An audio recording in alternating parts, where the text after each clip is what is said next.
జరుగుతున్న మహానాడు కార్యక్రమంలో ఎటు చూసినా ఫ్లెక్సీలు హోర్డింగ్లు కనబడుతున్నాయి. అయితే ఒక ప్రత్యేక హోర్డింగ్ అనేది ఒక స్పెషల్గా ఇక్కడ వచ్చే అతిథులకు కానీ పార్టీ కార్యకర్తల నేతల్ని ఆకర్షిస్తుంది. నా వెనుకున్నటువంటి ఆ పోస్టర్ ఆ హోర్డింగ్ అనేది ప్రస్తుతం అందరిని ఆకర్షిస్తుంది. దానికి ప్రధాన కారణం ఏంటంటే తెలుగుదేశం పార్టీకి సంబంధించినటువంటి వ్యవస్థాపకులు, అదేవిధంగా తర్వాత పార్టీ నడిపించిన చంద్రబాబు, భవిష్యత్తులో నడిపించబోతున్న లోకేష్, తర్వాత ఎన్టీఆర్ కుమారుడు బాలకృష్ణ, ఈ నలుగురితో కూడినటువంటి అతిపెద్ద భారీ హోర్డింగ్ అనేది ఇక్కడ వచ్చే వాళ్ళందరినీ ఆకర్షిస్తుంది. ముఖ్యంగా తెలుగుదేశం పార్టీ శ్రేణులంతా కూడా ఇక్కడికి వచ్చి ఈ హోర్డింగ్ చూసి మరీ వెళుతున్నారు, ఫోటోలు దిగుతున్నటువంటి పరిస్థితి. మొత్తం సభా ప్రాంగణంలో చాలా ఫ్లెక్సీలు హోర్డింగ్లు ఉన్నాయి. కానీ ఈ హోర్డింగ్ మాత్రం ప్రత్యేక ఆకర్షణ నిలుస్తుంది. చూడొచ్చు, నందమూరి తారక రామారావు కృష్ణుడి రూపంలో ఉన్నటువంటి ఒక అద్భుతమైన హోర్డింగ్ని ఇక్కడ భారీ కటౌట్ని ఇక్కడ పెట్టడం జరిగింది. ఈ కటౌట్లన్నీ కూడా చూపర్లందరినీ కూడా ఆకర్షిస్తూ ఉన్నాయి. మహానాడు అంటేనే ఒక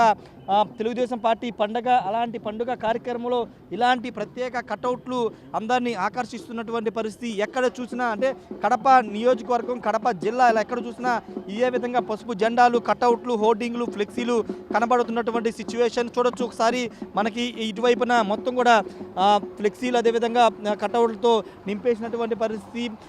తెలుగుదేశం పార్టీకి సంబంధించిన విషయంలో మహానాడు అనేది అతిపెద్ద కార్యక్రమం. ఈ నేపథ్యంలోనే కార్యక్రమాన్ని అద్భుతంగా నిర్వహించాలనే భావనతో పూర్తి స్థాయిలో దీన్ని చేస్తున్నటువంటి సిచ్యువేషన్ అయితే కనబడుతుంది.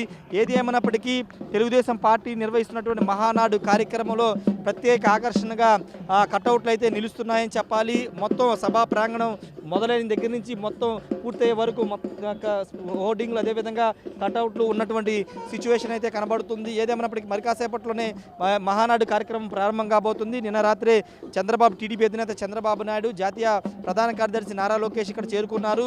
కార్యకర్తలు, నేతలు, ప్రతినిధులందరూ కూడా మహానాడు ప్రాంగణానికి అయితే చేరుకున్నటువంటి సిచ్యువేషన్ అయితే ఉంది. Camera person శ్రీనివాస్తో Rayesh, RTV, Mahanadu నుండి. ఇండియా పాకిస్తాన్ తాజా అప్డేట్స్ కోసం డౌన్లోడ్ చేసుకోండి RTV లైవ్ యాప్.